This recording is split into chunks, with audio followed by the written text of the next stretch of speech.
जन्म सुधारना चाहते हो तो ज़्यादा प्रपंचों में मत पड़ो, केवल राम नाम लेना शुरू कर दो। ये 2 अक्षर का नाम जिसको आप साधारण समझ रहे हैं, ये 2 अक्षर का नाम आपके जीवन का कल्याण कर देगा। केवल राम नाम का आश्रय ले लो तो जन्म सुधर जाएगा। भगवान की कथा को सुनने के लिए भागवत में ये बात कही, निर्मत सराणाम सताम। ये भगवान की कथा पात्र को भी देखना होता है। हम केवल पब्लिसिटी पाने के लिए, केवल संसार में फेमस होने के लिए कुछ भी करने को तैयार हो जाते हैं।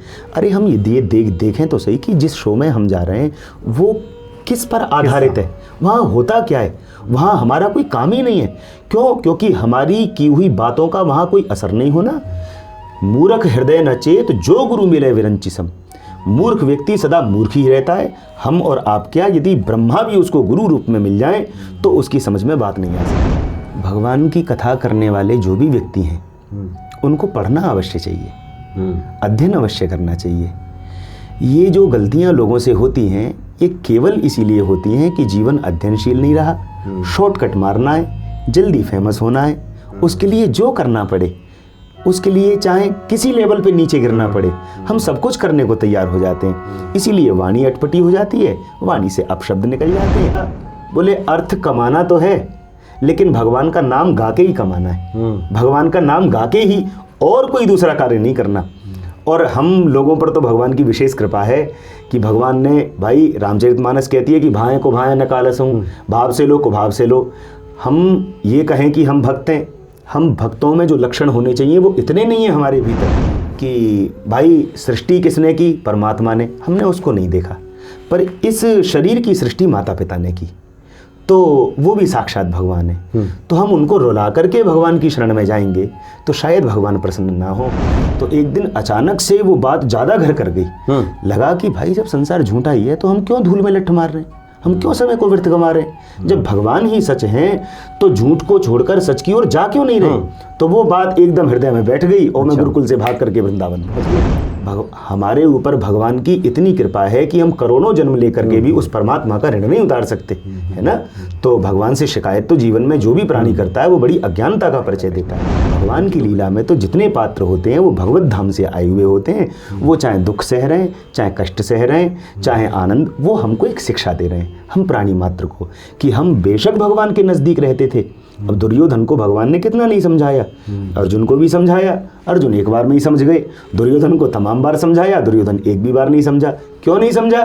क्योंकि भगवान दुर्योधन को समझाना चाहते ही नहीं। उसका एक रोल पहले निर्धारित हो चुका है कि राम राम बोलो खुश होंगे हनुमान जी, खुश होंगे हनुमान जी, मिलेंगे प्रभु राम जी। राम राम बोलो खुश होंगे हनुमान जी। अब हम साधारण लोग, रोटी कपड़ा और मकान, इससे ऊपर हमारी सोच नहीं उठ पाती। तो यह भी गलत नहीं है भाई, समझे नहीं। दुनिया में दर दर मांगने से अच्छा है भगवान से मांगिए। और निष्कामता तो तब आती है जब भगवान स्वयं कृपा करते हैं। क्योंकि भक्ति चाहे सकाम हो चाहे निष्काम हो, महत्वपूर्ण बात यह है कि वह भक्ति है, वो कहीं ना कहीं भगवान से जोड़ती है। अब सकाम भक्ति की बात हुई। हम कलिकाल के जीव हैं, हमारे अंदर नाना प्रकार के मनोरथ होते हैं, हम इसकी भी चाह करते हैं, उसकी भी चाह करते हैं। तो अन्य जगह मांगने से अच्छा है कि भगवान से ही मांगें। और हनुमान जी की आराधना से सांसारिक सुख तो मिलते ही मिलते हैं। हनुमान जी की आराधना से सबसे बड़ी बात एक ये है कि राम जी के चरणों में भक्ति अनायास ही मिल जाती है। श्री गुरु चरण सरोज रज, निज मन मुकुर सुधारी। बरनौ रघुवर बिमल जसु, जो दायक फलचारी। बुद्धिहीन तनु जानिके, सुमिरो पवन कुमार। बल बुद्धि विद्या देहु मोहि, हरहु क्लेश विकार। जय सिया राम बोलो, जय सिया राम।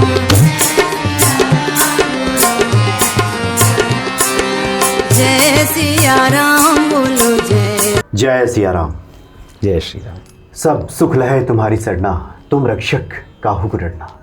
श्री हनुमान जी की प्रसन्नता से सब संभव हो जाता है भक्तों के जीवन में, कुछ भी असंभव नहीं रहता।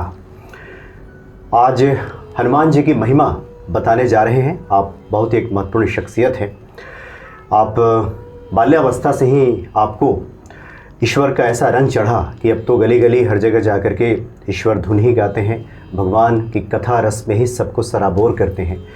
आप हैं आचार्य पवन कौशिक जी महाराज, स्वागत है आपका। प्रणाम। जय श्री जय सिया राम। जय सिया राम। और महाराज जी के बारे में और बताते हैं, जानकारी मिली कि आप व्याकरण से PhD भी आप हैं और बड़ी रसपूर्ण कथा आप सुनाते हैं। सबसे पहले चूँकि आप हनुमान भक्ति चैनल पे हैं और ये प्रश्न, ये जिज्ञासा मैं सबके सामने रखता हूँ कि क्या इस कली काल में हनुमान जी की पूजा आराधना से भक्तों के जीवन में सब संभव हो जाता है? निश्चित रूप से।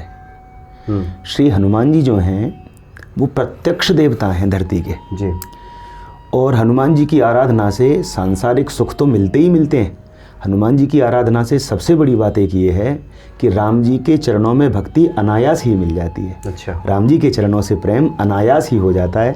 यदि किसी को राम जी के चरणों से प्रेम करना हो तो वो हनुमान जी की भक्ति करना प्रारंभ कर दे, उसका राम जी के चरणों में प्रेम अनायास अपने आप हो जाएगा। अच्छा, मतलब ये एक तरह से कहें तो एक साथ में मिला हुआ उपहार कह सकते हैं। निश्चित रूप से। हनुमान जी को भजिए जी, राम मिलाए राजपद दिन जी। अच्छा महाराज जी, चूँकि हनुमान जी को लेकर के हम बात करें उसके पहले एक जो प्रश्न भक्तों के मन में आता है काफ़ी, सकाम भक्ति निष्काम भक्ति की बहुत बातें होती हैं कि ईश्वर के सामने जाए तो आप न मांगे, कुछ न मांगे, वो तो सब दे देंगे आपको। लेकिन ये भी कहा गया है कि कई बार तो मांगने से, दुख कह देने से हल्का भी हो जाता है जी। क्या करना चाहिए भक्तों को, अगर हम आपके जीवन के अनुभव की बात करें तो? ऐसा है, भक्ति चाहे सकाम हो चाहे निष्काम हो, महत्वपूर्ण बात यह है कि वह भक्ति है, वो कहीं ना कहीं भगवान से जोड़ती है। अब सकाम भक्ति की बात हुई, हम कलिकाल के जीव हैं, हमारे अंदर नाना प्रकार के मनोरथ होते हैं, हम इसकी भी चाह करते हैं, उसकी भी चाह करते हैं। तो अन्य जगह मांगने से अच्छा है कि भगवान से ही मांगे, किसी और से ना मांगे। क्यों? भक्ति में प्रवेश होना चाहिए, सकामता से ही प्रारंभ हो जाए। सकामता से जब प्रारंभ हो जाएगा तब निष्कामता जीवन में अपने आप आने लग जाएगी। प्रारंभ तो हो, भक्ति शुरू तो हो, भक्ति प्रारंभ तो हो। भाई बालक यदि अपने माता पिता से नहीं मांगेगा तो किससे मांगेगा? भगवान हमारे माता पिता हैं या नहीं? अच्छा, यदि हम भगवान की भक्ति भी मांगते हैं तो सकाम भक्ति तो वो भी हो गई। हाँ बिल्कुल भाई, भक्ति मांगना भी तो, जहां मांग हो गई वहां कामना हो गई। तो मांगना तो चाहिए, सकाम भक्ति करनी चाहिए, पर वो सकाम भक्ति कैसी हो? बोले भगवान से पहले पदार्थ मांगना शुरू करो, लेकिन धीरे धीरे जीवन में जब पूर्णता आ जाए तो फिर भगवान से भगवान को मांगो, उनके चरणों की भक्ति मांगो। माने प्रारंभिक जो बात है वो सकामता से ही प्रारंभ होती है।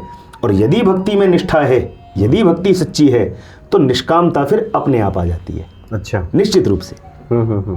लेकिन महाराज जी एक खतरा इसमें रहता है, आमतौर पे जो अनुभव बातें देखी गई है जी, कि जिसकी आदत शुरू से जो रहती है, अगर वो भक्ति भाव में नहीं है, सिर्फ पदार्थों में ही उसका झुकाव है, लगाव है, तो वृद्धावस्था आते आते पता नहीं शायद वो निष्काम हो पाए ना पाए, क्योंकि जो जिसने शुरू से जो कुछ किया है उसका लगाव, उसकी निष्ठा तो उसी में रह जाती है। ऐसा तो फिर है। ऐसे कैसे लोग पार पाए इससे? एक चौपाई रामचरितमानस में है, अति हरि कृपा जाहि पर होई, पांव धरे एहि मार्ग सोई। यदि प्रत्येक प्राणी निष्काम भक्त हो जाएगा तो जो संत शिरोमणि हैं उनकी महिमा हम आम साधारण लोग कैसे जानेंगे? हम जनमानस जो साधारण लोग हैं उनके लिए संतों का जो जीवन है वो आदर्श इसीलिए है कि हम उनके जीवन से सीखें कि उन्होंने निष्काम भक्ति करके भगवान को प्राप्त कर लिया। आप सकाम भक्ति करके अपनी कामनाओं की पूर्ति तो निश्चित रूप से कर लेंगे, लेकिन यदि भगवान से मिलने की इच्छा है, भगवान को प्राप्त करने की इच्छा है, 84 लाख योनियों से मुक्ति पाने की इच्छा है, तो फिर निष्काम भक्ति की ओर हमें बढ़ना चाहिए। सकाम भक्ति हमें संसार के पदार्थ प्राप्त करा सकती है, परंतु निष्काम भक्ति फिर भगवान से मिला देती है। अब हम साधारण लोग रोटी कपड़ा और मकान, इससे ऊपर हमारी सोच नहीं उठ पाती, तो यह भी गलत नहीं है भाई, समझे नहीं। दुनिया में दर दर मांगने से अच्छा है भगवान से मांगिए।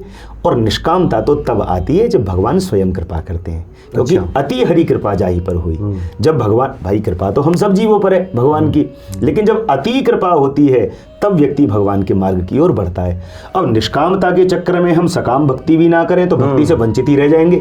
तो भक्ति तो करनी चाहिए, भगवान की जब कृपा होगी, भगवान जब चाहेंगे हमें अपनी ओर बुला लेंगे, फिर निष्कामता भी आ जाएगी। जी जी। अच्छा महाराज जी, आपके मुख से तो लोग ईश्वर का गुणगान सुनते ही हैं। आज हम उन जिज्ञासाओं को लेंगे, उन प्रश्नों को लेंगे जो आमतौर पे एक आम जनमानस के हृदय में उठता है। जी। एक बात ये आती है कि जब हम ईश्वर का दर्शन करने जाते हैं मंदिरों में या उनकी कथाएं सुनते हैं, तो कहा जाता है कि पहले उनसे आप प्रेम कीजिए, बाद में कुछ उनसे मांगिए। लेकिन प्रश्न ये होता है लोगों का कि जहाँ जिसकी समस्या होती है उसका ध्यान तो वही अटका रहता है। जब व्यक्ति संकटों में फंसता है तब संकट मोचन की याद आती है। तो ऐसे में मनुष्य क्या करे, वो कैसे प्रेम बढ़ जाए? वो तो उसको जो चाहिए पहले तो वो चाहिए। देखो ऐसा है, बिना मन के ही करो, बिना प्रेम के ही करो, प्रेम हो जाएगा। कैसे हो जाएगा? जैसे जब प्रारंभ में बालक स्कूल जाता है तो वो बहुत रोता है, तमाम बहाने बनाता है, मेरे सिर में दर्द है, मेरे पेट में दर्द है, लेकिन फिर भी माता पिता उसको स्कूल भेजते हैं, बोले नहीं नहीं चलो स्कूल। वो बिना मन के ही जाता है, उसका मन नहीं होता है। लेकिन धीरे धीरे जो बिना मन के गया हुआ बच्चा था, एक दिन जज बनता है, एक दिन वकील बनता है, एक दिन टीचर बनता है। तो बोले कैसे हुआ? बोले बिना मन के ही गया था, धीरे धीरे मन लगा। हम अभी कामना लेकर के भगवान के पास में जा रहे हैं, जाना शुरू होगा तो धीरे धीरे अपने आप मन लगने लग जाएगा, अपने आप भगवान के चरणों से प्रेम हो जाएगा। भाई हम पास में पहुँचे तो सही, कैसे भी पहुँचे, भाएं कुभाएं अनकाल सहू, नाम जपत मंगल दिस दसहु। भाव से कुभाव से जपो तो सही, करो तो सही, फिर वो भगवान के ऊपर छोड़ दो, वो अपने आप कर लेंगे। चलो तो शुरुआत करें। अवश्य शुरुआत करिए, बाकी फिर ठाकुर जी बैठे हैं वो सब करते हैं। अच्छा हनुमान जी प्रसन्न कैसे होंगे? वैसे तो आमतौर पे ये कहा जाता है कि राम का चरित्र आप गाइए। तो ऐसा है, जिसका रामचरितमानस में प्रवेश होगा, जिसका सत्संग में प्रवेश होगा, वो तो रामचरितमानस गा लेगा या रामचरित गा लेगा। पर जो साधारण जीव हैं, जिनका भक्ति में प्रवेश नहीं है, सत्संग में प्रवेश नहीं है, ज़्यादा ज्ञानी नहीं है, उनको यदि हनुमान जी को प्रसन्न करना है तो बहुत ज़्यादा वेद पाठ करने की आवश्यकता नहीं है। बड़ी सीधी सी लाइन है कि राम राम बोलो खुश होंगे हनुमान जी, खुश होंगे हनुमान जी, मिलेंगे प्रभु राम जी। राम राम बोलो खुश होंगे हनुमान जी। अब राम राम बोलने में ना तो वेद पढ़ने की ज़रूरत है, ना ज़्यादा सत्संग, इतना तो जानते ही हो ना, राम इतना तो बोल ही सकते हो। तो हनुमान जी को यदि प्रसन्न करना है तो ज़्यादा कुछ नहीं, केवल राम राम बोलना भी यदि प्रारंभ कर दे तो हनुमान जी प्रसन्न हो जाते हैं। राम राम भी कहना शुरू कर जी बिल्कुल। धीरे धीरे तो राम जितना चाहेंगे उतना आप जानने लगेंगे। जी। सोई जानहु जेहु देहि जनाई, जी। अजानत तुम्हें हो जाए। उसके बाद तो आप व्यक्ति जानना शुरू कर देगा। जी।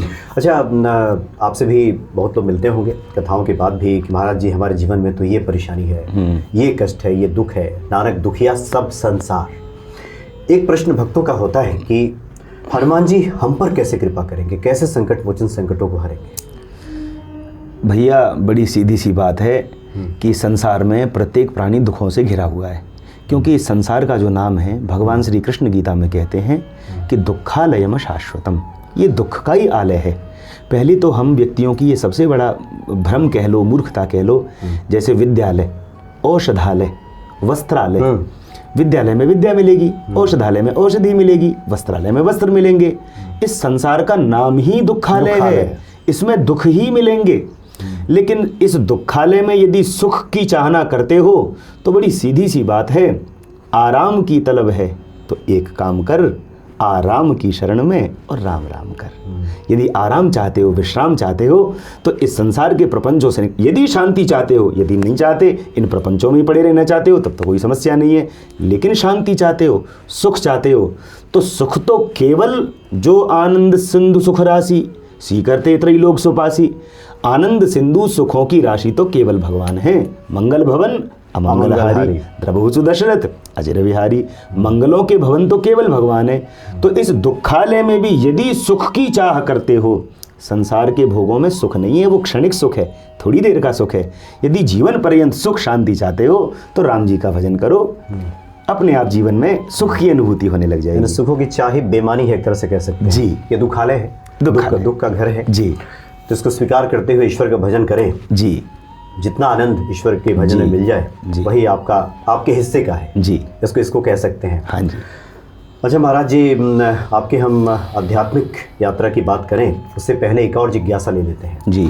आमतौर पे ये होता है कि प्रारब्ध की बातें की जाती है हमारे शास्त्रों में।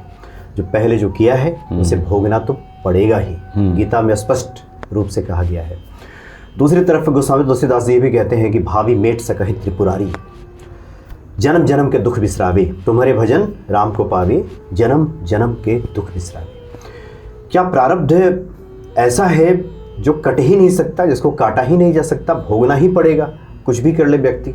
इसमें आपका क्या मत है? नहीं, प्रारब्ध जो है भगवान यदि चाहें, प्रारब्ध बनाता कौन है?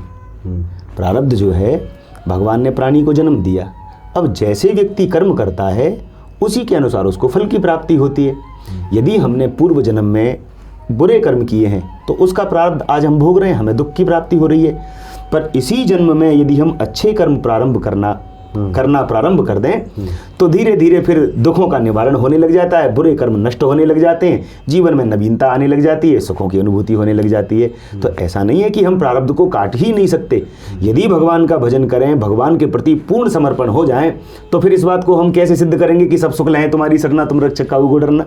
यदि हम ये कहें कि प्रारब्ध कटेगा ही नहीं तो फिर हनुमान जी का भजन करके फायदा क्या है, फिर राम जी का भजन करके फायदा क्या है? जो प्रारब्ध में वो तो भोगना ही है। नहीं, भगवान यदि चाहें तो वो प्रारब्ध को मेट सकते हैं। सुदामा जी का प्रारब्ध मेटा या नहीं मेटा? सुदामा जी की गरीबी मेटी, कितने सारे भक्तों के जीवन के कष्ट भगवान ने हरे। तो ऐसा नहीं है, प्रारब्ध को भगवान बनाते हैं तो वो इसको मेट सकते हैं। हम यदि उनकी शरण में देखो भैया, आनंद कंद की शरण में जाओगे तो आनंद करोगे, और संसार में ही भटकते रहोगे तो यहाँ तो दुख का घर है भैया, जीवन। तो ये संतों के मुख से जो बातें कही जाती है, मुझे लगता है कि शायद ये एक जनमानस को संदेश देने के लिए अच्छे कर्म करो जी, नहीं तो फिर भोगना पड़ेगा। निश्चित, इसका अर्थ ये है जी। लेकिन सर्वसमर्थ ईश्वर के लिए तो सब संभव है जी, प्रारब्ध को मिटाया जा सकता है। अच्छा, एक और बातें आती हैं, कई बार कुछ भक्त लिख करके भेजते भी हैं कि प्रारब्ध को लेकर एक उदाहरण दिया जाता है भीष्म पितामह का जी, कि भगवान कृष्ण से पूछते हैं कि प्रभु, जहाँ तक मुझे याद है मैंने ऐसा कुछ तो नहीं किया और मैं इस मृत्युशैया पे पड़ा हूँ। तो उन्होंने कहा कि 100 जन्म तक तो आपने देख लिया है, उसके एक जन्म पहले आपने ऐसा किया था, एक सांप को ऐसे फेंका था झाड़ियों में, इसलिए आपकी दशा ये हुई है।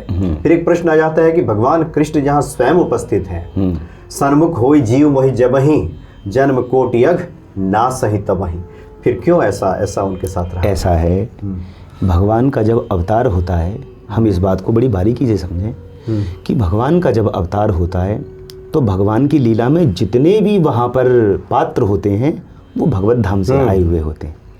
तो वो केवल इस लीला से हम लोगों को संदेश देना चाहते हैं कि भैया अच्छे कर्म करो, नहीं तो आपको ये भोगना पड़ेगा। बाकी पितामह भीष्म, जहाँ भगवान स्वयं खड़े हों, उनको काहे का दुख, काहे का कष्ट।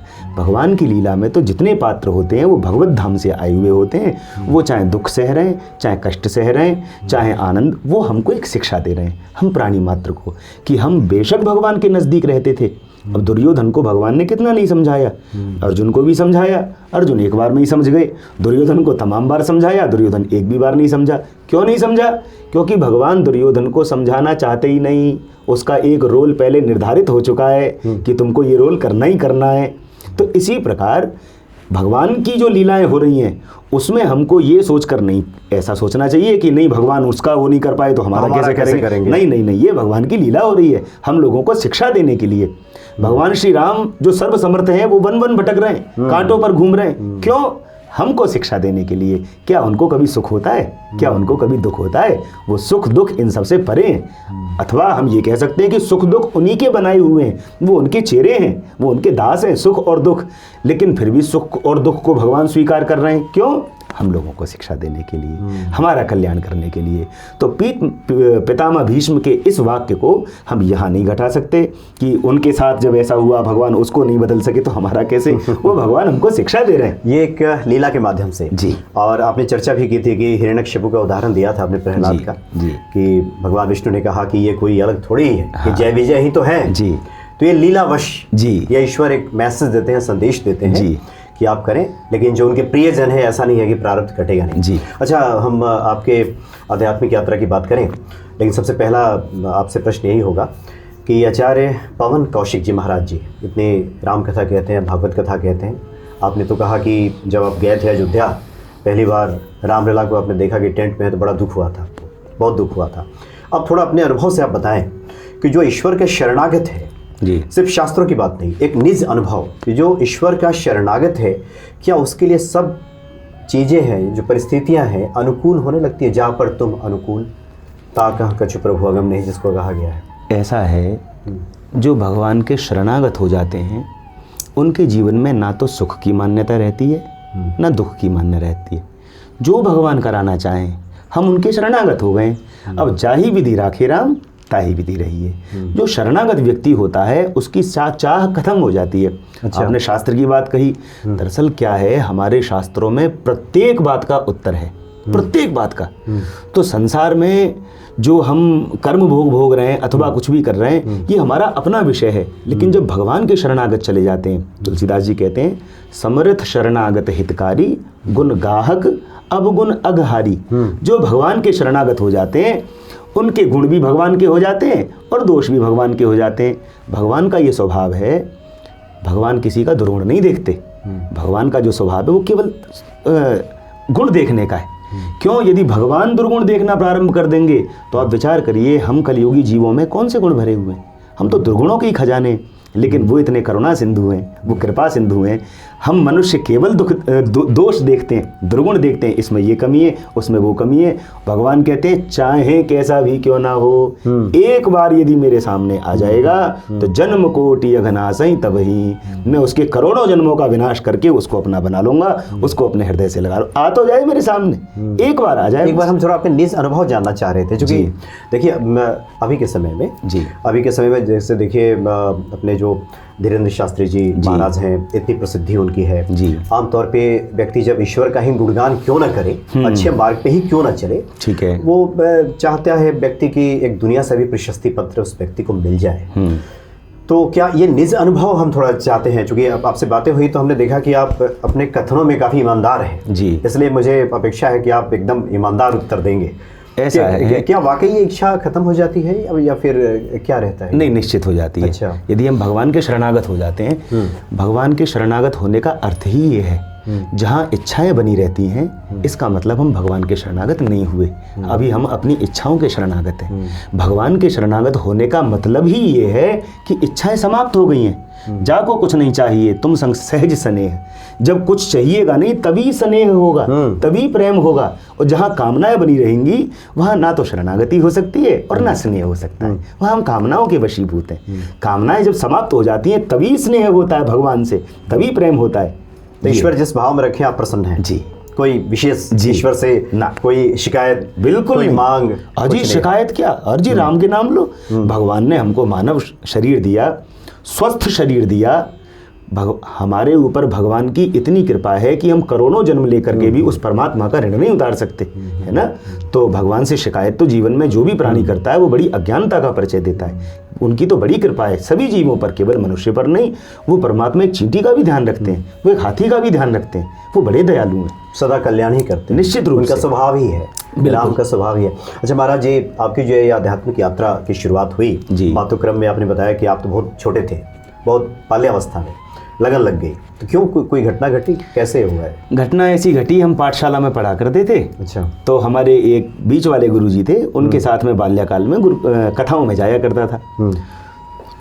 तो कहते हैं कि जो छोटा बालक होता है उसकी बुद्धि बिल्कुल पवित्र होती है, छल कपट मन में होता नहीं है। तो बचपन में ही जब ये कथा मैं सुना करता था, कपिल देवहूतिपाख्यान, गुरुदेव बार बार बताते थे कि संसार तो नश्वर है, भगवान ही सच है, संसार झूठा है। तो एक दिन अचानक से वो बात ज़्यादा घर कर गई। लगा कि भाई जब संसार झूठा ही है तो हम क्यों धूल में लठ मार रहे हैं, हम क्यों समय को व्यर्थ गंवा रहे हैं? जब भगवान ही सच हैं तो झूठ को छोड़कर सच की ओर जा क्यों नहीं रहे? तो वो बात एकदम हृदय में बैठ गई और मैं गुरुकुल से भाग करके वृंदावन पहुंच गया। उस समय 7-8 साल के थे आप? लगभग 12 वर्ष। अच्छा 12 साल, 12 वर्ष का था। गुरुकुल में चले गए? जी। अच्छा, फिर मैं वृंदावन पहुंचा, परंतु क्योंकि भाग्यम फलति सर्वत्र न च विद्या न च पौरुषम, भगवान हमारा भाग्य जो है वो लिख ही देते हैं कि संसार में हमको क्या क्या करना है। तो मैं वृंदावन पहुंचा, बिहारी जी के दर्शन भी नहीं किए मैंने। केवल मैं वृंदावन पहुंच करके, उस समय ISD STD PCO चलते थे ना, तो उसमें मैंने एक कॉल अपनी माँ को मिलाई, तो माँ मेरी आवाज़ सुनते ही रोने लग गई। वो बोली कि अगर तुम सवेरे तक मेरे पास नहीं आए तो मेरा तुम मरा हुआ मुँह देखोगे। अच्छा। तो क्योंकि सत्संग में मैंने ये भी सुना था कि भाई सृष्टि किसने की? परमात्मा ने। हमने उसको नहीं देखा, पर इस शरीर की सृष्टि माता पिता ने की, तो वो भी साक्षात भगवान है। तो हम उनको रुला करके भगवान की शरण में जाएंगे तो शायद भगवान प्रसन्न ना हो। तो फिर जीवन में ये निश्चय हुआ कि जब तक माता पिता की सेवा मेरे पास है तब तक मैं इनकी सेवा करके इनको प्रसन्न रखेंगे, और जिस दिन उनकी सेवा अपने पास नहीं होगी फिर तो रमते राम, और फिर तो भगवान के मार्ग पर जाना ही जाना। माता जी के पास लौट गए आप? जी। फिर माता जी के पास गए, फिर दोबारा गुरुकुल पहुंच गए, उन्होंने फिर दोबारा गुरुकुल भेज दिया। फिर वहाँ पर पूरा अध्ययन किया, 6 वर्षों तक मैंने शुक्ल यजुर्वेद का अध्ययन किया। फिर वृंदावन आ गए, भागवत का, श्री रामचरितमानस का, संगीत का। वो बात तो आपने बताई नहीं जो आपने चर्चा की थी अभी, कि हनुमान जी ने लगन लगा दी। आप बाल्यावस्था में रामलीला में वानर बना करते? जी। अच्छा। हम जब गाँव में थे तो हमारे गाँव में एक रामलीला हुआ करती थी। तो हम छोटे छोटे बच्चे थे, तो हमको और तो कुछ बनने दिया नहीं जाता था, पर लगन बहुत होती थी। तो जैसे ही हनुमान जी का कोई रोल आता था, हम तुरंत पर्दे के पीछे जाकर और बानरों का मुखोटा लगाकर और कपड़े पहनकर जय श्री राम करते हुए हनुमान जी के पीछे पीछे चल दिया करते थे। अच्छा। तो वो चलते तो नाटक में थे हनुमान जी के पीछे, लेकिन हनुमान जी महाराज की इतनी कृपा हुई कि उन्होंने फिर हमेशा अपने पीछे लगा लिया और आज राम जी के चरणों तक पहुंचा दिया। हनुमत चरित गाने लगे। जी। एक और बात आपने बताई थी मुझे कि इच्छा होती थी कि हनुमान जी हीरो हैं। हाँ, वही बनना है मुझे। जी। वो ऐसा हुआ कि जब हम बाल्याकाल था तो कथाएं सुनते थे, अथवा रामलीला देखते थे, अथवा टीवी पर रामायण देखते थे। तो उसमें हनुमान जी की जो लगन राम जी के चरणों में होती थी, और हनुमान जी का जो रोल होता था, राक्षसों को मारना, लंका को जलाना, तो हनुमान जी को देखकर ये लगता था कि असली हीरो तो यही है, सुपर हीरो तो यही है। तो इन्हीं की शरण में चलना ज़्यादा ठीक है। और भैया बात भी सच है। देखो, भगवत यात्रा यदि करनी हो तो किसी भक्त के पीछे करनी चाहिए, अपने आप नहीं करनी चाहिए। और हनुमान जी जैसा परम भक्त कौन होगा? तो भगवत यात्रा यदि हनुमान जी के पीछे कोई प्रारंभ कर दे तो वो भटकेगा नहीं, उसके मार्ग का भटकाव खत्म हो जाएगा। तो हनुमान जी के पीछे यात्रा हमने प्रारंभ की थी, आज उसी का ये प्रतिफल है जो हम राम जी की कथा गा रहे हैं, कन्हैया जी की कथा गा रहे हैं। क्योंकि भैया जय जय जय हनुमान गोसाई, कृपा करो गुरुदेव की नाई, सबसे बड़े गुरु तो हनुमान जी महाराज होते हैं। तो आज उन्होंने ही अप्रत्यक्ष रूप में गुरु बन करके राम जी के चरणों तक पहुंचा दिया। इस कृपा का अनुभव हम आज भी करते हैं और जीवन भर करते रहेंगे। जी। हाँ जी। आगे का यात्राक्रम आपने थोड़ा संक्षेप कर दिया जी, कि गुरुकुल में गए, फिर माता जी के पास लौट आए, फिर ये ईश्वर का ही हम गुणगान करेंगे। जी। बहुत सारे कार्य हैं जी, लोग डॉक्टर बनते हैं, इंजीनियर बनते हैं, बहुत सारे कार्य हैं, ठेकेदार बन जाते हैं पैसे कमाने के लिए। जी। आपने सोचा कि ईश्वर का गुणगान करेंगे, ये तो कोई घटना घटित होती है, मुझे लगता है कि कुछ ऐसा हुआ कि जब हम माता पिता के पास में गए, उन्होंने फिर दोबारा गुरुकुल भेजा, तो उस दिन एक निर्णय लिया कि माता पिता की सेवा, आज का जो परिवेश है, आज का जो समय है, बिना अर्थ के तो कुछ होता नहीं है, अर्थ की बहुत आवश्यकता होती है। तो जैसा आपने कहा, कोई इंजीनियर बन करके रोजी रोटी कमा रहा है, कोई हल चला करके रोजी रोटी कमा रहा है, कोई जॉब करके रोजी रोटी कमा रहा है। तो फिर हमने ये निर्णय लिया, क्योंकि संस्कार तो वो था ही, गुरुकुल में गुरुजी के साथ कथा तो करने सुनने जाते ही थे उनकी सेवा में। तो ये निश्चय हो गया, बोले अर्थ कमाना तो है, लेकिन भगवान का नाम गा के ही कमाना है, भगवान का नाम गा के ही, और कोई दूसरा कार्य नहीं करना। और हम लोगों पर तो भगवान की विशेष कृपा है कि भगवान ने, भाई रामचरितमानस कहती है कि भाएं को भाएं न कालसऊं, भाव से लो को भाव से लो। हम ये कहें कि हम भक्त हैं, हम भक्तों में जो लक्षण होने चाहिए वो इतने नहीं हैं हमारे भीतर, लेकिन फिर भी राम जी इतने दयालु हैं कि उन्होंने अपनी गुणगान, अपनी कथा गाने का हमको सौभाग्य प्रदान कर दिया, और अपनी गुणगान मतलब ये शर्त रख दी, बोले बेटा हमारा नाम गाओगे तो ही खाओगे, अगर नहीं गाओगे तो नहीं खाओगे। तो आज ये बड़े आनंद की बात है कि हमारी रोजी रोटी भगवान ने अपने नाम के साथ जोड़ दी, तो हम उन्हीं का नाम गाते हैं और उन्हीं के नाम से खाते हैं। और भैया हम क्या, सारा संसार उन्हीं के नाम से खाता है।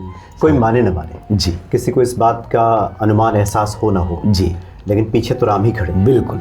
अच्छा महाराज जी, एक हम देखते हैं कि जैसे कथा का जो एक प्रवाह चलता है, एक आनंद की अनुभूति होती है। वक्ता भी जब वहाँ से उतरते हैं मंच से तो इस संसार में ही जाते हैं। जो श्रोता है, जो 3 घंटे 4 घंटे तक आनंद के सागर में जो डुबकियाँ लगा रहे हैं, वो भी जब निकल कर आते हैं तो फिर संसार मोह बाय खड़ा रहता है। संसार की अपनी परेशानियाँ हैं, अपने छल कपट द्वेष प्रपंच दुनिया भर की बातें हैं। तो ये मुश्किल तो आती होगी हृदय के स्तर पे भी कि कैसे सामंजस्य बैठाएं। अभी तो वहाँ राम और उनका गुणगान कि मोहि कपट छल छिद्र न भावा, और जिस संसार में है यहाँ तो यही दिखाई देता है। सामंजस्य कैसे बैठेगा? देखो ऐसा है कि संसार में हम लोगों का जन्म संसार में ही हुआ है और संसारपति भी इसी संसार में रहते हैं। भाई आप इस बात को मानते हैं कि नहीं कि वो परमात्मा कण कण में बैठा हुआ है या कण कण ही परमात्मा है? ये संसार में जितने जीव हैं ये भगवान के ही स्वरूप है। जो भी भगवान की कथा सुनने आ रहे हैं ये भी भगवान के ही स्वरूप है। अब छल छिद्र कपट की बात रही तो ये तो प्रत्येक प्राणी के भीतर है, परंतु हम छली हैं, हम कपटी हैं, हम ये हैं, ये सोच करके हम भगवान का भजन ही ना करें तो ये ज़्यादा गलत हो जाएगा।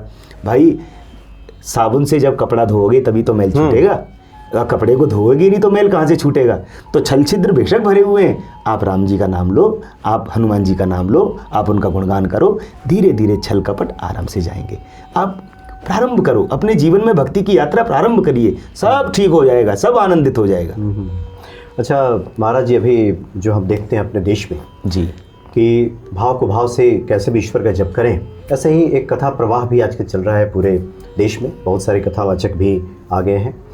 कई बार हम कुछ चीज़ें ऐसे देखते हैं कि जहाँ कुछ ऐसे कार्य कथावाचकों की तरफ से भी या कुछ ऐसे वक्तव्य आ जाते हैं जो रातों रात प्रसिद्धि तो दे देते हैं जी, लेकिन बाद में फिर हम देखते हैं कि वो अपने कदम से फिर पीछे हट जाते हैं। फिर उसके बाद फिर उसमें सफाई देने लगते हैं, क्षमा मांगने लगते हैं। बताने की आवश्यकता नहीं, हम किसी का नाम नहीं लेंगे, लेकिन इस तरह के भी आ रहा है। तो ये फिसलन कैसे आ जाती है कि जानबूझ के होता है कि ईश्वर के साथ जो है? देखो मैं इस विषय पर एक बात कहूँगा, भगवान की कथा करने वाले जो भी व्यक्ति हैं उनको पढ़ना अवश्य चाहिए, अध्ययन अवश्य करना चाहिए। ये जो गलतियां लोगों से होती हैं ये केवल इसीलिए होती हैं कि जीवन अध्ययनशील नहीं रहा, शॉर्टकट मारना है, जल्दी फेमस होना है, उसके लिए जो करना पड़े, उसके लिए चाहे किसी लेवल पे नीचे गिरना पड़े, हम सब कुछ करने को तैयार हो जाते हैं। इसीलिए वाणी अटपटी हो जाती है, वाणी से अपशब्द निकल जाते हैं। मैं केवल यही बात कहूँगा कि भगवान की कथा यदि हमारी योग्यता नहीं है, हमने उतना अध्ययन नहीं किया है, तो जैसे न्यूज़पेपर पढ़ के सुनाया जाता है वैसे ही भगवान की कथा को पढ़ कर के सुना दो, मनमुखी बातें मत करो। और यदि कथा करनी है तो भैया अध्ययन जरूर करो, गुरुओं की शरण में बैठ करके पढ़ो अवश्य, क्योंकि पढ़ करके जब कथा कहोगे तो फिर वो बात जनमानस के हृदय तक पहुंचेगी, भक्ति जगेगी। स्वयं ही शॉर्टकट मार करके आप फेमस होना चाहोगे तो फिर आपके आचरण से दुनिया क्या शिक्षा लेगी, कैसे भक्ति जगेगी? वो भी शॉर्टकट मार करके फिर वो भी सब कुछ करेंगे। तो हमें जो भगवान की कथा करने वाले लोग हैं उन्हें बहुत सावधान होने की आवश्यकता है कि हमारी कथा से नहीं, हमारे चरित्र से भी लोग शिक्षा लेते हैं, तो हमारे चरित्र को भी बहुत अच्छा होना चाहिए। जो हम समाज में उपदेश कर रहे हैं उसका कम से कम 10% तो हमारे जीवन में भी होना चाहिए कि या ये केवल उपदेश लोगों के लिए है, अपने लिए कुछ नहीं है। तो मैं यही कहना चाहूँगा, पढ़ना अवश्य चाहिए। एक बड़े कथावाचक बिग बॉस में गए, एक दूसरे उन्होंने कहा कि वहाँ भी तो उपदेश देना है, लोगों को ठीक करना है। एक दूसरे बड़े कथावाचक ने कहा कि बिग बॉस वालों की औकात नहीं है कि मुझे वहाँ बुला ले। तो आपको क्या लगता है कि क्या ऐसी जगहों पे भी कथावाचकों को जाकर के, आखिर भटके हुए लोग हैं, उनको भी तो आप सिखा सकते हैं, बता सकते हैं कि ऐसा है? देखो मैं एक बात आपको बताऊँ, गाय का दूध निश्चित रूप से निर्मल होता है, परंतु उसी दूध को यदि गंदे पात्र में निकाल दिया जाए तो वो निर्मल दूध भी बेकार हो जाता है। भगवान की कथा को सुनने के लिए भागवत में ये बात कही, निर्मत सराणाम सताम। ये भगवान की कथा पात्र को भी देखना होता है। हम केवल पब्लिसिटी पाने के लिए, केवल संसार में फेमस होने के लिए कुछ भी करने को तैयार हो जाते हैं। अरे हम ये देखें तो सही कि जिस शो में हम जा रहे हैं वो किस पर आधारित है, वहाँ होता क्या है, वहाँ हमारा कोई काम ही नहीं है। क्यों? क्योंकि हमारी की हुई बातों का वहाँ कोई असर नहीं होना। मूर्ख हृदय न चेत जो गुरु मिले विरंची सम। मूर्ख व्यक्ति सदा मूर्ख ही रहता है। हम और आप क्या, यदि ब्रह्मा भी उसको गुरु रूप में मिल जाए तो उसकी समझ में बात नहीं आ सकती। तो ये निर्मल अमृत डालने के लिए पात्र का भी निर्मल होना बड़ा आवश्यक है। तो पात्र को देख कर के बात की जानी चाहिए। ऐसा दुर्गा सप्तशती में भी मार्कंडेय जी ने लिखा है कि अभक्तम नैव ददादम। जी, अभक्तों को ये भक्ति की बात नहीं देनी चाहिए। जी, तो दुर्गा सप्तशती में मुझे ध्यान आया कि वहाँ भी इस बात की चर्चा की गई। हाँ जी। अच्छा महाराज, ये भी हमें ध्यान आ गया, क्योंकि आपके गुरुदेव की चर्चा हो रही थी, मलुक पीठाधीश्वर महाराज की। उनसे कैसे जुड़े आप, कैसे उनके प्रति लगा हुआ? मैं 2009 से कथा कहता था, श्रीमद् भागवत की कथा। शिक्षा तो प्राप्त की थी लेकिन दीक्षा नहीं ली थी। कहते हैं ना, गुरु और शिष्य का जो संबंध होता है वो पुत्र पिता कह लो या भक्त और भगवान का कह लो। तो हम वृंदावन में रहते थे, समस्त महापुरुषों की कथा सुनते थे। तो मल्लुक पीठ वाले महाराज जी का हमने बड़ा नाम सुना था। तो जहाँ मैं रहता हूँ वहीं से पास में एक कॉलोनी है, संत कॉलोनी। अच्छा। तो संत कॉलोनी में हमारे गुरुदेव की भक्तमाल कथा चल रही थी। तो मैं पहली बार उनकी कथा सुनने के लिए गया। मैं 10 मिनट कथा में बैठा, उनके स्वरूप का दर्शन किया, उनकी वाणी को श्रवण किया। मेरे हृदय ने ये बात कह दी, मेरे तो यही गुरु है, मेरे तो गुरु यही है। और फिर ऐसा संयोग बनता चला गया। एक हमारे अश्विनी भैया थे, उनके शिष्य गुरुजी के।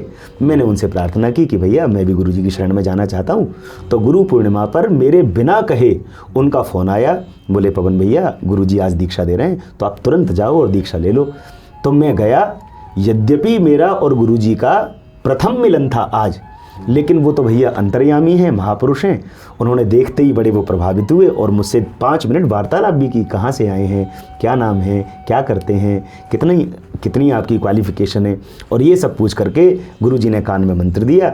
और आज इतनी बड़ी गुरु की कृपा है कि मैं जब भी गुरुजी के सामने चला जाऊँ तो वो बड़े प्रसन्न हो जाते हैं, वो बड़े गदगद हो जाते हैं। तो ये मैं अपने ऊपर गुरुदेव का बड़ा अनुग्रह समझता हूँ। और सच बात कहूँ तो मैंने गुरुदेव नहीं, मुझे लगता है कृपा करके उन्होंने मुझे अपनी शरण लिया है। हाँ जी, ईश्वर ही चुनते हैं। जी जी जी, अपने भक्तों को। बिल्कुल बिल्कुल। देखिए, आपसे तो जी भर नहीं सकता, बहुत सारी ऐसी बातें हैं। लेकिन आज की कड़ी में एक आखिरी जिज्ञासा आपके सामने रख रहे हैं हम। इस संसार में जो लोग दुखी हैं, परेशान हैं, कभी ईश्वर पे भरोसा जमता है, कभी डिगता है, ऐसे लोगों को क्या संदेश देंगे आप? देखो, मैं एक बात अंतिम और ब्रह्मास्त्र बात कहना चाहता हूँ। गोस्वामी श्री तुलसीदास जी जब इस संसार से जाने लगे, काशी में थे, शरीर छोड़ा, तो काशी के जितने भी विद्वान थे, जो प्रश्न आपने अभी मुझसे किया, यही प्रश्न उन्होंने तुलसीदास जी से किया कि हे बाबा, वैसे तो हमने आपकी वाणी का लाभ ग्रंथों के माध्यम से बहुत लिया है। रामायण लिखी, विनय पत्रिका लिखी, हनुमान चालीसा, इतने सारे ग्रंथ आपने लिखे, हमने पढ़े। हम आपका अनुभव जानना चाहते हैं कि आपका अनुभव क्या है। आप एक संत भी हैं, आप थोड़े ही दिन के लिए सही गृहस्थ भी हैं, आप कवि भी हैं, और संगीतज्ञ इतने बड़े हैं कि आपकी रामचरितमानस जो है वो प्रत्येक रागों में, प्रत्येक तालों में, सब में गाई जाती है, गाई जा सकती है। तो हमें लगता है कि आपने जो अपने जीवन का अनुभव लिया है वो बड़ा अद्भुत है। तो मैं ये जानना चाहता हूँ कि अब आप अपने अनुभव को कहो कि संसार में क्या करना चाहिए। तो तुलसीदास जी की शरीर छोड़ते समय अंतिम 4 लाइन हैं ये। इन 4 लाइनों को कह करके तुलसीदास जी ने हमेशा के लिए मौन हो गए, हमेशा के लिए वाणी। तुलसीदास जी ने कहा, भैया अल्प तो अवधि जीव, अच्छा, तामे बहु सोच पोच, करबे को बहुत है, काह काह कीजिए। एक तो समय बहुत कम है, उसमें भी नाना प्रकार के झंझट, आप क्या क्या करेंगे। अल्प तो अवधि जीव, तामे बहु सोच पोच, करबे को बहुत है, काह काह कीजिए। पारना पुराणन को, वेद हूँ को अंत नाही, वाणी तो अनेक, चित्त कहाँ कहाँ दीजिए। काव्य की कला अनंत, छंद को प्रबंध बहु, राग के रसीले रस कहाँ कहाँ पीजिए। लाखन में एक बात तुलसी बताई जात, जन्म जो सुधारो चाहो राम नाम लीजिए। अच्छा, यदि जन्म सुधारना चाहते हो तो ज़्यादा प्रपंचों में मत पड़ो, केवल राम नाम लेना शुरू कर दो। ये 2 अक्षर का नाम जिसको आप साधारण समझ रहे हैं, ये 2 अक्षर का नाम आपके जीवन का कल्याण कर देगा। केवल राम नाम का आश्रय ले लो तो जन्म सुधर जाएगा। और यदि इच्छा ही नहीं है जन्म सुधारने की, इसी संसार में पड़े रहना चाहते हो, तो जैसे जीवन चल रहा है ऐसे चलते रहो, अपने दुखों को सुखों को भोगते रहो। लेकिन तनिक भी यदि भाव ये जगे कि हम कल्याण चाहते हैं, हम भगवान से मिलना चाहते हैं, तो राम नाम का आश्रय ले लो, आपका कल्याण हो जाएगा। राम नाम का अवलंबन जी। एक हो जाए। जी। गोस्वामी जी ने पूरी बात कह दी इसमें। जी। शास्त्रों का पार नहीं पाया जा सकता, जी। वेदों को पढ़ना कहाँ संभव है सबके लिए। राम नाम का अवलंबन ले ले, राम नाम अवलंबन एकू जी। ले ले तो निश्चित ही संसार सागर से व्यक्ति पार पा जाएगा। जी। महाराज जी, आपके इस अमृत वाणी से जो आपने बातें कही है भावपूर्ण है, और सबसे अच्छी बात है कि पिछले 2 दिनों से हमने जो आपकी कथाएं सुनी कि हृदय से जो आप बातें कहते हैं, निज अनुभव, शास्त्रों के साथ साथ हमारा निज अनुभव जुड़ जाए तो फिर उसकी बात ही कुछ और होती है। बिल्कुल। तो आपकी वाणी सुनने के बाद निश्चित तौर पे भक्तों के हृदय में ये प्रेम, ये भक्ति, ये विश्वास जरूर बढ़ेगा, ऐसा हमारा भरोसा है। और हनुमान जी की प्रेरणा रही तो आगे भी हम लोग इस विषय पर बात करेंगे। बहुत बहुत धन्यवाद। जय श्री राम। जय श्री राम। जय श्री राम।